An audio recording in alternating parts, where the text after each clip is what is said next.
So last time, uh, discuss natin yung chapter 1 ng government accounting which is overview ng government accounting. So dito, inalam natin kung ano yung definition ng government accounting, so which is same lang naman sa definition ng accounting for business entities. Ang difference lang is pagdating sa government accounting, it emphasizes more or it focuses more on the sources and utilization of funds, and it also emphasizes the responsibility, accountability, and liability of government resources and funds. So aside from that, we also talked about the yung offices charged with government accounting, and di ba apat yun. So inalam natin kung ano yung responsibility ng apat na offices na yun. So these four offices are COA or Commission of Audit, DBM, Department Budget and Management. Third is BTR or Bureau of Treasury, and lastly is yung mga national government agencies. Tapos we also tackled the accounting manual used in government accounting, which is GAMPOR NGA. So it was promulgated by COA, and it replaced the previous accounting manual, which is ENGAS, on January 1, 2016. So yung GASPOR NGAs, mas naka-align na siya sa accounting standards. Tapos we also tackle about mga accounting principles na gagamitin natin or na applicable sa government accounting. So, di ba, remember, nasabi ko na yung unique sa isang government entities or government agencies is nag-account sila ng budget. That's why nag-maintain, yun yung reason kung ba't dalawang books yung mini-maintain nila, budget registries and book of accounts. Tapos, di ba, sinabi ko din na yung main concept ng government accounting is government resources should be utilized efficiently and effectively in accordance with the law. And yung law na sinasabi doon is yung budget, yung approved budget or budget na approved ng legislation. So, for this chapter, alamin natin paano ba ginagawa yung budget. So, ano ba yung process sa paggawa ng budget? So, paano siya nagsisimula, paano siya na-approve, and paano siya in-execute. So, malalaman natin lahat yun as we go along sa discussion. So, before we proceed to the budget process, discuss ko lang yung Government Accounting Plan or GAP. So, yung GAP or Government Accounting Plan is the overall accounting system of a government unit or agency. So, meron siyang apat na composition. So, first is yung budgetary system. Second, receipt or income and deposit system. Third is yung disbursement system. And lastly is yung financial reporting system. So, lahat yan matatakal natin sa subject natin. Pero for chapter 2, we will focus on budgetary system. So, let's define first kung ano yung national budget. So, yung national budget is the government's estimate for the sources and uses of government funds within a fiscal year. So, this forms the basis for expenditures and is the government's key instrument for promoting its socio-economic objectives. So, dito masasabi na yung budget is ito yung financial blueprint ng country's development plan. Kasi nga, makikita dito kung ano yung focus ko, ano ba yung pinofocus ng government natin or nung administration. So, for example nga, di ba yung Duterte administration, di ba ang objective nila or isa sa binigay nilang parang binigay nilang yung parang isang sa objective nila is yung build. So, dahil doon, pag tinignan natin yung budget, parang mas naka-align siya or mas naka-focus sa mga infrastructures. Kasi nga, parang ang pinaka-objective niya is yung build. Tapos, note ko din, yung national budget is every year gumagawa sila ng national budget. So, before we proceed sa mismong business process, alamin natin yung mga relevant terms. So, relevant terms or ito yung mga classification or iba't ibang klase ng budget. So, first is yung balanced budget. So, balanced budget, it is prepared in such a way that estimated revenue exceeds estimated expenditures. So, pag yung revenue kapag yung revenue, it exceeds expenditures, then yung government has a surplus. Pag naman mas mataas ang expenditures kaysa sa revenue, then government will incur deficit. Next is yung annual budget. So yung annual budget, it covers a period for 1 year and forms the basis for the annual appropriation. Next naman is yung special budget. So sa special budget, it provides items not adequately covered or not included in the General Appropriations Act. Next naman is yung line item budget. So line item budget, it focuses on specific expenditures such as yung salaries and wages, travel expenses, rates, and the likes. Next na classification ng budget, next na type ng budget is yung performance budget. So performance budget, it is a plan of activities to be undertaken, including the related costs, with the emphasis on meeting targets and desired results. So yung main focus is work to be done or services to be rendered. And lastly is yung obligations budget. So obligations budget focuses on expenditures incurred in the current year which are to be paid either in the same year or in the following year. So, punta na tayo sa budget cycle. So, budget cycle, meron siyang 4 phases. And those 4 phases, meron siyang corresponding steps. So, ano ba yung 4 phases ng budget cycle? So, first is yung budget preparation. Second is yung budget legislation. Third is yung budget execution. And lastly, budget accountability. So, mas i-elaborate natin yung mga steps under these phases. So, let's start with the first phase, which is budget preparation. So, sa budget preparation, alamin muna natin yung budgeting approach. So, ano ba yung budgeting approach na ginagamit? So, yung unang ginamit na budgeting approach ng government natin is incremental budgeting. So, paano ba yung concept ng incremental budgeting? So, dito, yung paggawa ng current year's budget is formulated siya based sa prior year's budget. So, ang nangyayari is, ina-adjust lang nila yung current year's budget based sa mga variances na na-experience in the prior year. So, for example, may isang project doon na, kunyari, for year 2021, na-experience nila na parang hindi enough yung allocated na funds sa specific project na yun. So, pagdating sa year 2022, pwede nilang dagdagan. Kasi nga, hindi nga enough yung allocated funds na para ma-implement yung project na yun. O kaya, pwede namang kabildaran. So, tingin nila parang sobra-sobra naman.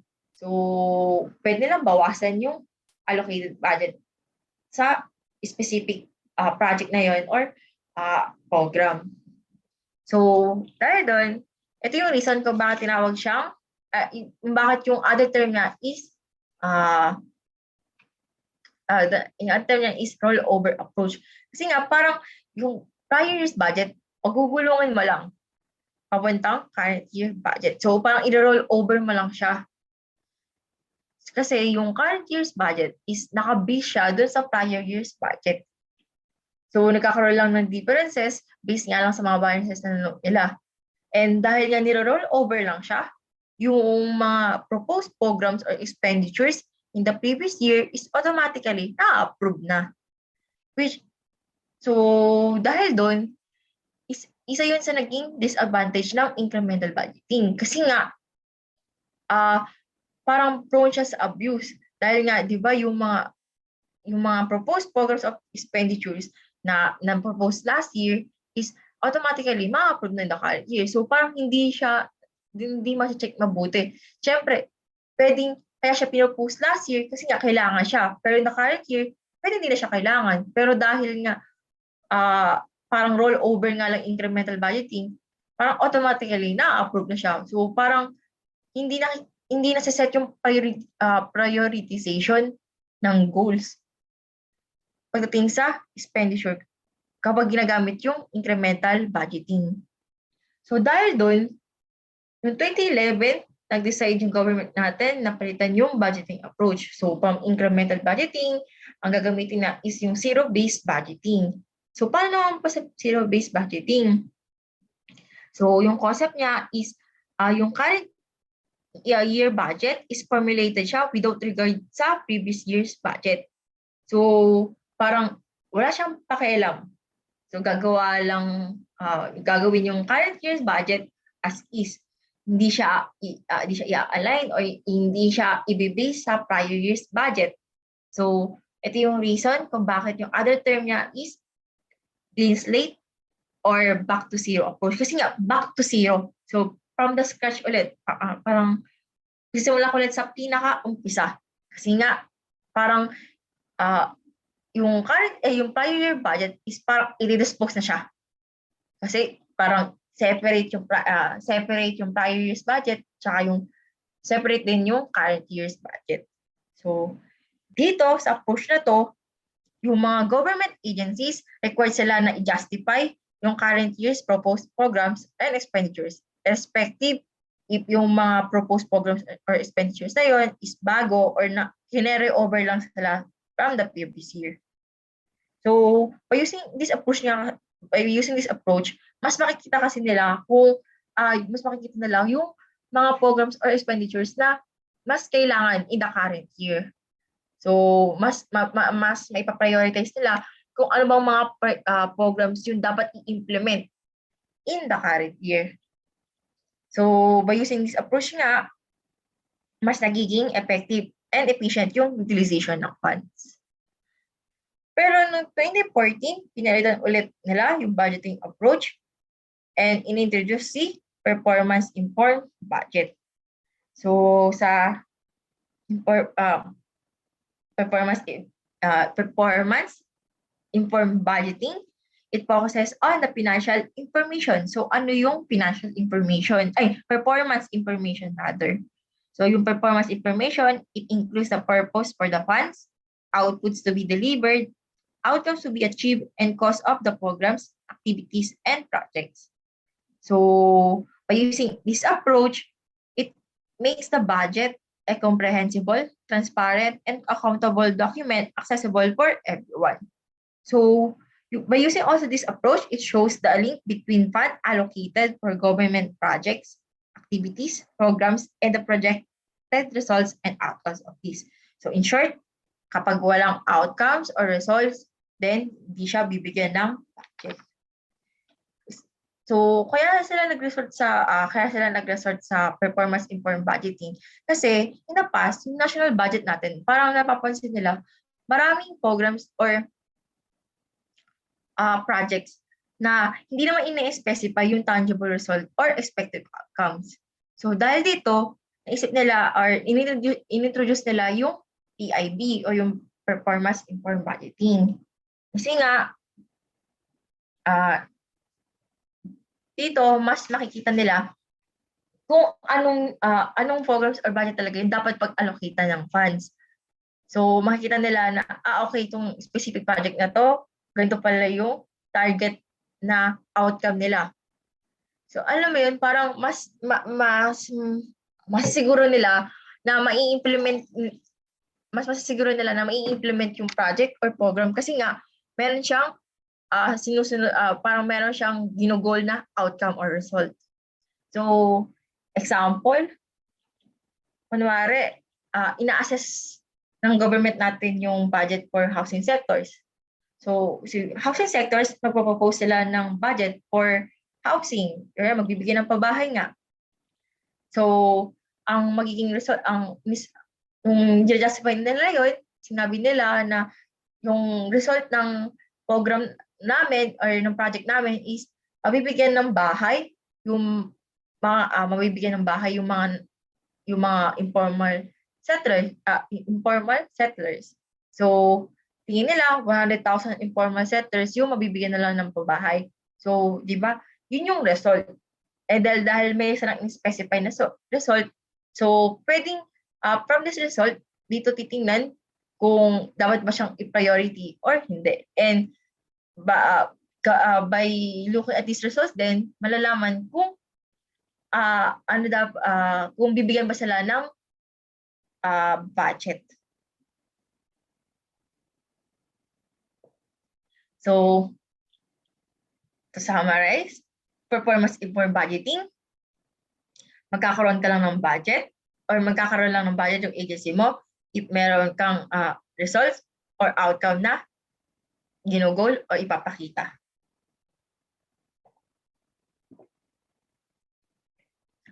Next is yung mga steps under budget preparation. So, yung first step is budget call. So, sa budget call, mag-i-issue si DBM or Department of Budget Management sa lahat ng government agencies. So, ano ba yung nakalagay sa budget call? So, yung nakalagay sa budget call is next fiscal year's targets, agency's budget ceiling, and other guidelines in the completion and submission of agency budget proposals. So, habang ginagawa ng mga government, habang ginagawa yung budget proposal, gusto kasi ng government is ma-increase yung client participation. So, citizens participation rather. So, para magawa yun, ang gagamit ng government is bottom-up approach. Meaning, yung pag-prepare ng budget is mag-i-start siya sa lowest level to the highest level. So, yung mga department and agencies natin, they are tasked to partner with civil society organization or CSO and other civil stakeholders as they prepare their budget. So yung CSO, ito yung group of people that operates in the community in a way that is distinct from both government and business. So, syempre nga kasi itong pag sa lowest level, so parang mas nakikita nila kung ano bang projects or programs yung dapat nila i-implement. So, example ng CSO, so under Department of Agriculture, yung mga CSO nila is Philippine Association of Agriculturists Incorporation and Federation of Free Farmers Cooperative. So, hindi lang dalawa yung CSO under Department of Agriculture. So, marami yun. Mawala ka ng dalawa. So, these organizations, they are not owned by the government. So, another example pa ng CSO or yung mga pwede pang example ng CSO is yung mga homeowners association, Rotary Club, professional organization, or any other citizen stakeholders referring to the respective agency. So, yung mga organization na related sa agency. So, note ko lang, yung opposite ng bottom-up approach is top-down approach. So, sa top-down approach naman, yung pag-prepare ng budget is mag-start siya sa lowest level, sa highest level, papunta sa lowest level. So, mag-i-start siya sa agency heads. So, ayan na. Diba, nag-release ng budget ko si BBM. Nag-i-start ng gumawa ng budget proposal yung mga government agencies. And once tapos na sila, makagawa sila ng proposed budget nila, then isasabay na nila yun sa DBM. And once na masubmit, magpa-perform na ng budget hearings. Note ko lang, yung budget hearings na to is hindi pa to yung hearings na kinoconduct ng o pinaperform ng House, ng upper and lower house. So, dito sa budget hearings na to, bale, yung mga government agency, ide-depend nila yung budget proposal nila sa technical panel ng DBM.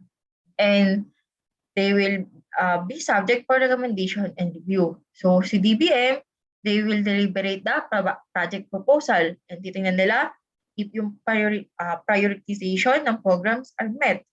Also, they will make recommendations and these recommendations will be presented before Executive Review Board. Lastly, they will also consolidate the deliberated proposals into the National Expenditure Program or NEP and Budget of Expenditures and Sources of Financing or BESF. So ano ba yung NEP tsaka BESF? So yung NEP or National Expenditure Programs, document siya that contains details of all the government entities' proposed expenditures in the coming year. While yung BESF naman or Budget of Expenditures and Sources of Financing, so document siya that contains the estimated expenditures accompanied by estimates of expected sources of financing. So once na na-consolidate niya yun, yung proposed budget, yung proposed budget is isasabit niya na sa President. So dito na papasok yung third step under budget preparation, which is yung presentation to the office of the President. So yung sinabit na proposed budget is ipepresent siya ng DBM. Note ko lang, DBM yung magpe-present, hindi yung kanya-kanyang government agencies. So di ba ipepresent yun ni yung proposed budget ipepresent siya ni DBM sa President and Cabinet members. So pinipresent siya para for further refinements about sa proposed budget. Tapos, yung dalawa, yung President Cabinet members, reviewin nila yon.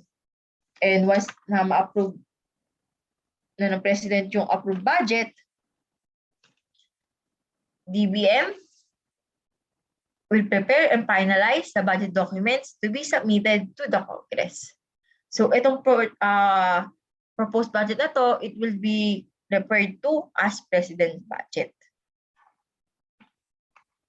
So, yung President's budget, it contains the following documents.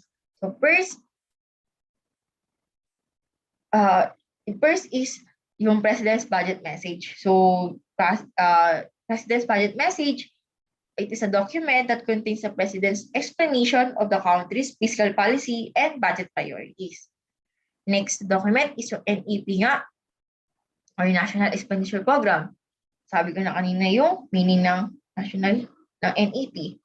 Next is yung Budget of Expenditures and Sources of Financing or BESF. And sabi ko na rin kanina yung kung ano yung BESF. And lastly, yung mga other documents aimed to provide further explanation of selected items in the NEP or example nun is yung details of key programs and projects and staffing summary. So, kaya may mga documents na to nakasama ng President's budget is because itong documents na to, they are intended to assist the Congress in the review and deliberation of the proposed national budget. So, pakita ko yung example. Pakita ko ni tsura ng mga documents na to. Wait.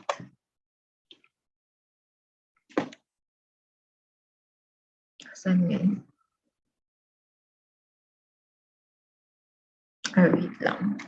Ito. So, ito itsura ng ng President's Budget Message. So, note ko lang, kapag binisita niyo yung DBM, meron na tayong annual budget for year 2022. That's why meron ng 2022 President's Budget Message. So, dito makikita natin yung explanation about sa country's fiscal policy, pati yung priorities ng budget. So, ito nga sinasabi nga yung wait lang, wala. So, di ba mapapansin nyo, parang, di ba, ito providing equitable access to healthcare. Tapos, saan yun? Di ba, sustaining our COVID-19 response, control, and mitigation. So, di ba, parang augmenting health system capacity and improving emergency response capability. So, di ba, parang makikita natin na yung priority nga is, ang priority for year 2022 is sa health nga. Dahil nga, result siya ng COVID-19. So, more in or parang, paano ba? Parang naka-address siya sa pandemic. Yung budget natin is, yung budget for year 2022 is parang ina-address niya yung about nga sa pandemic. Next, example ng NEP. Okay, NEP, eto yun. So, maraming volume yung NEP, pero kinuha ko lang is yung, papakita ko lang is yung volume 1. So, dito, makikita yung government entities proposed expenditure in the coming year. So, sa introduction, makikita mo yung appropriations ng budget. So, ito yung mga appropriations. Tapos, yung appropriations para sa mga department agencies, pati rin sa special purpose funds. Tapos, makikita din yung appropriations per by sector. So, ito yung mga appropriations for each entity and government entity. Yan. Marami yan. So, marami yung NEP. So, next naman is yung BESF. So, yung BESF, so it covers the public sector budget, national government expenditures. It also covers national government revenues, national government financing program, and outstanding debt, government corporations, etc. So, ito yung nilalaman ng BESF. So, balik na tayo. So, note ko lang, after i-approve ni President yung proposed budget, so kailangan niyang i-submit yung President's budget sa Congress within 30 days from the opening of every regular session. So, it is it is based on the Article 7, Section 22 ng Philippine Constitution natin. Next phase. So, the next phase is budget legislation. So, sa budget legislation kasi, parang ipapakita dito, paano ba yung proposed budget o yung president budget, paano siya magiging law or paano siya ma-enact as law. So, sabi nga, di ba, yung government funds, it will be only be spent in pursuance of an appropriation made by law. So, papakita nga ito yung due process kung paano magtatransform yung isang budget to law. So, yung steps under budget legislation is 4. So, it will start sa House deliberation. So, sa House deliberation, so actually, ito yung parang deliberations within the lower house o yung mga House of Representatives. So, di ba, yung President budget, matatanggap yun ng House Speaker ng House of Representatives. Pero, yung President's budget na yun, ibibigay nila sa House Appropriation Committee. Kasi House Appropriation Committee, sila yung magde-deliberate regarding sa proposed budget. So, hindi yung buong 308 na representatives yung magde-deliberate or yung mag-hearing regarding sa President's budget. So, out of 308, 125 lang yung members ng House Appropriation Committee. And right now, yung chairman nun ng House Appropriation Committee is si Eric Goyap. So, ang jurisdiction ng House Appropriation Committee is lahat ng matters directly and principally relating to the expenditures of the national government. So, di ba, after ma-receive ng House Appropriation Committee yung President budget, then, kapag natanggap na nila yun, magkakadaka sila o magpa-perform na sila ng hearing. So, after first, second, third hearing. So, once na matapos yung hearing nila, gagawa na sila or magpe-prepare na sila ng General Appropriations Bill or GAB. So, itong ginawa nila, it will be called, parang ito yung House version ng GAB. So, after nun, after ng House deliberation naman, is magkakaroon ng Senate deliberation. So, Actually, same lang naman yung ginagawa ng House deliberation sa Senate deliberation. And normally, mag-i-start yung Senate deliberation pag natapos na yung House deliberation. Kasi nga, parang kakailanganin nila yung GAB na galing sa House deliberation. Pero per expediency, bale, dahil hindi pa tapos or ongoing pa yung House deliberation, nag-i-start na yung Senate deliberation.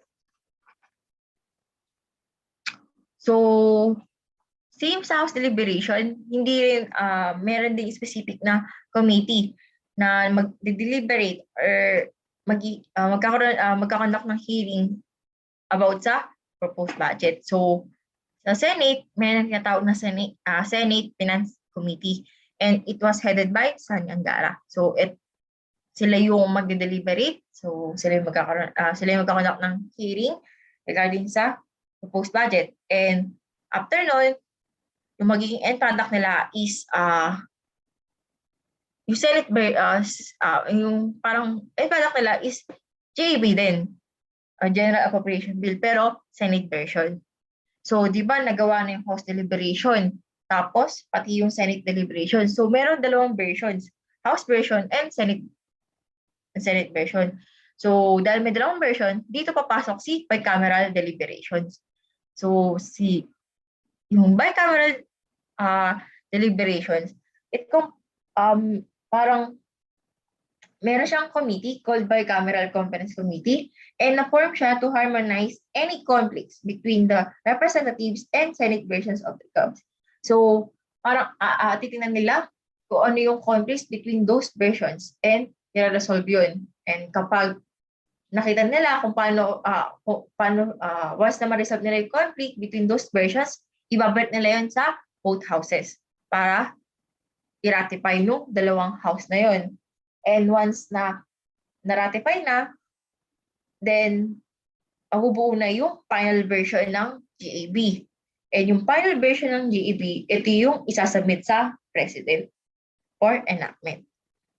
So, yung nasubmit na yung GAB sa President. So, dito na papasok yung fourth step under budget legislation, which is President's enactment.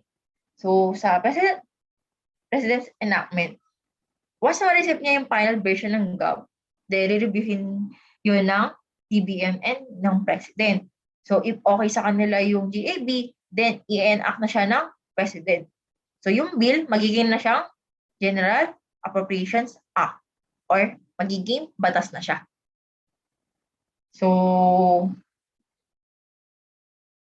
yung proposed budget is under President enactments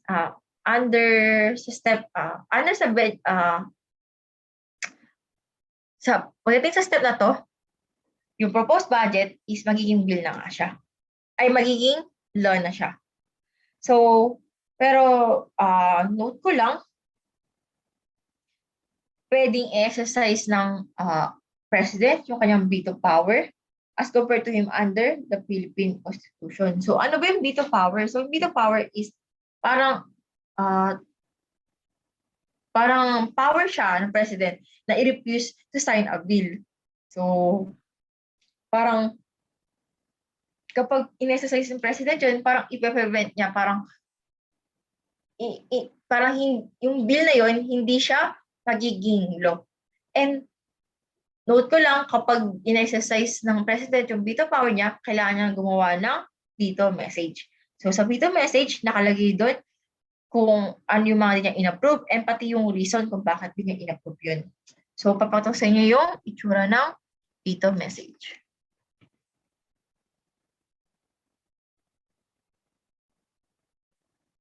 So, ito.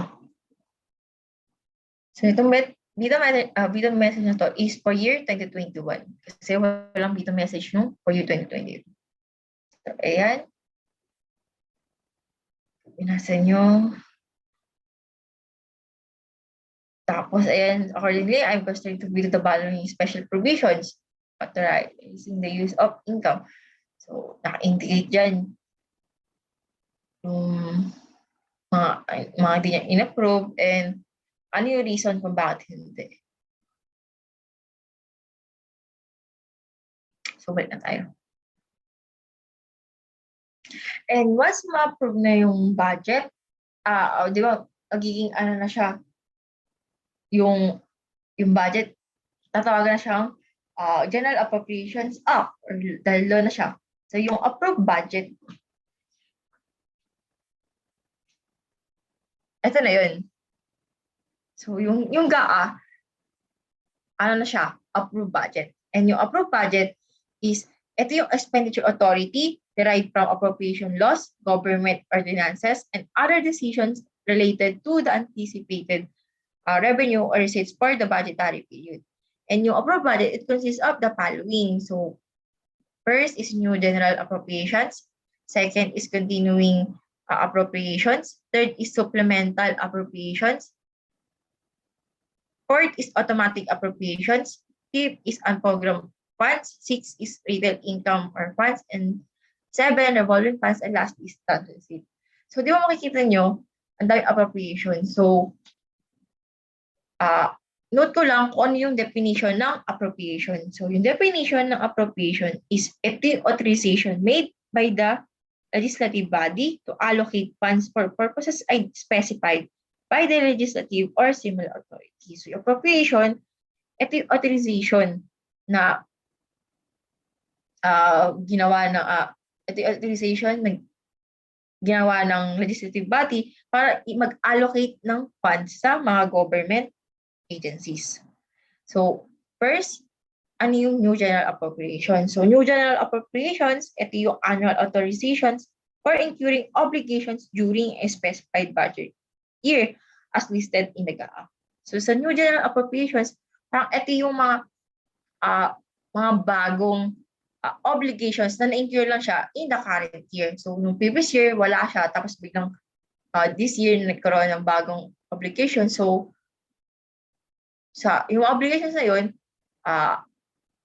not obligations, parang karoon ng bagong projects, ganun. So, ma-allocatean siya ng fund for this year. So, dahil nga, parang yung previous year, wala pa siya sa, for example, for year 2021, wala pa yung specific project or program na yun. So, pero pagdating ng 2022, meron na. So, tawag doon is new general appropriations. Next is yung continuing appropriations. So, sa continuing appropriations naman, ito yung authorizations to support obligations for a specific purpose or project, such as a multi-year construction projects which require the incurrence of obligations even beyond the budget year. So, ito naman yung mga projects na parang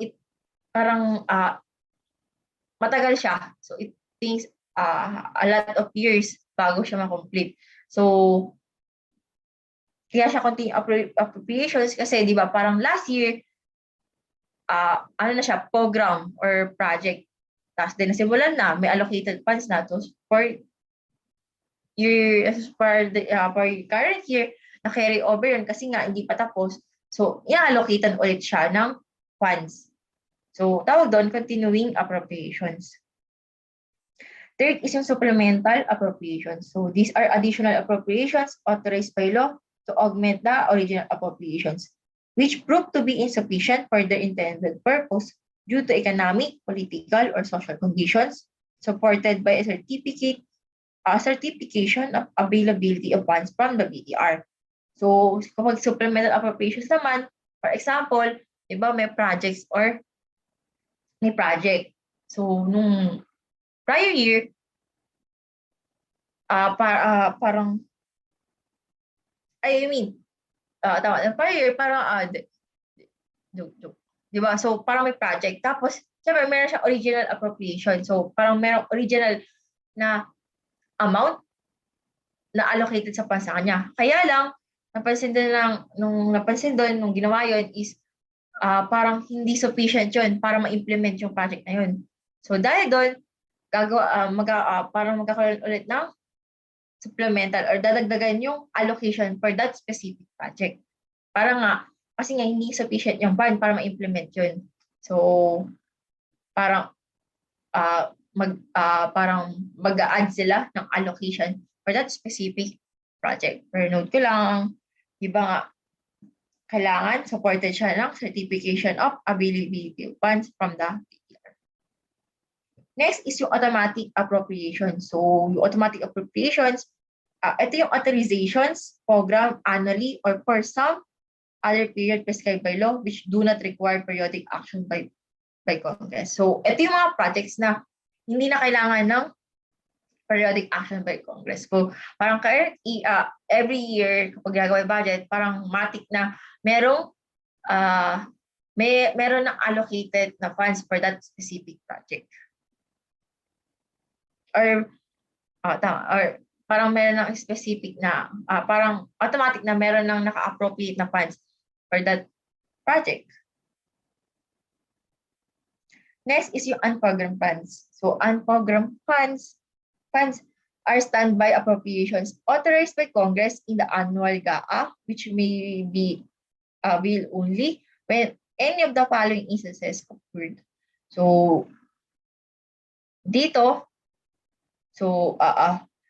yung first is, yung mga instances na to is, first, kailangan yung revenue collections exceed the original revenue targets in the budget of expenditures and sources of financing of BASF submitted by the President to the Congress. Tapos, another instances pa is kapag yung new revenues are collected or realized from the sources not originally considered in the BESF. So, third na instances is kapag meron newly approved loans for foreign assisted projects that are secured or when conditions are triggered for other sources of funds such as perfected loan agreements for foreign assisted projects. So, dito sa program funds, parang project siya na naka-standby lang. So, parang ano siya, walang naka-allocate sa kanyang fund. Mabibigyan lang siya ng allocation ng fund kapag nangyari nga yung mga instances na binanggit ko kanina. Next is yung retained earning funds. So dito, ito yung mga collections which are authorized by law to be used directly by agencies concerned for their operations or specific purposes. So parang, while dito, parang yung income nila is parang pwedeng yun yung gamitin as funds for their, parang yung income na nakolekta nila or na-earn nila is, ito na yung gagamitin na fund for their operations or for specific purposes. Next is yung revolving funds. So revolving funds, receipts derived from business type activities of departments, agencies, which are authorized by law to be constituted as such and deposited in an authorized government depository bank. So these funds shall be self-liquidating and all obligations and expenditures incurred by virtue of said business type activity shall be charged against said fund. And lastly is yung trust receipts. So yung trust receipts, these are the receipts by any government agency acting as trustee, agent, or administrator for the fulfillment of some obligations or conditions. So note ko lang, yung special appropriation bill, it shall specify the purpose for which it is intended and shall be supported by the funds actually available as certified by the National Treasurer or to be raised by a corresponding revenue proposal therein. Tapos, note ko lang din, no law should be passed authorizing any transfer of appropriations. However, the President of the Senate, the Speaker of the House of Representatives, the Chief Justice of the Supreme Court, and the heads of constitutional commissions may, by law, be authorized to augment any item in the General Appropriations Law for their respective offices from savings in other items of their respective appropriations. So, stop ko muna dito yung discussion for part 1. Then, part 2 in part 2 natin, we'll be talking about budget execution and budget accountability.